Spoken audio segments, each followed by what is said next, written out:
Every day in our prayers we recite, Alhamdulillahi Rabbil Alameen. But have you ever paused and asked yourself, what do these words actually mean for my life? Because the phrase Rabbil Alameen is not just describing who Allah is. It is also teaching us how to see our life and our problems. You are not alone. The word Rabb means the one who creates, nurtures, and cares continuously. And Alameen means all worlds and all creation. So when the Qur'an says Rabbil Alameen, it is telling us something powerful. The one who is managing the entire universe is also the one managing your life. Sometimes we feel overwhelmed. We worry about our future.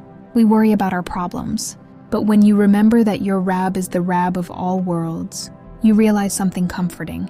You are not alone in your struggles. Your life is being guided.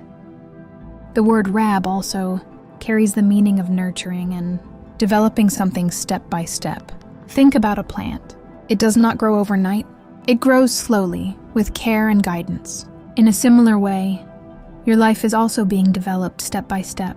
Sometimes things happen that we do not understand. A delay, a difficulty, a closed door.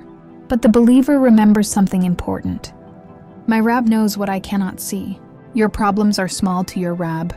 The one who controls the stars in the sky, the oceans on earth, and every living creature is the same Rabb who is managing your life. What feels huge to us is never huge to the Rabb of all worlds.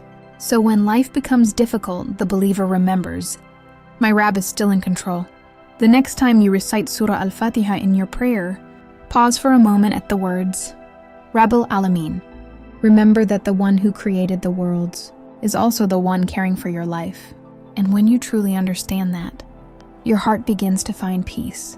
If you want to understand the Qur'an word by word, subscribe to Deenify and continue this journey through the Qur'an.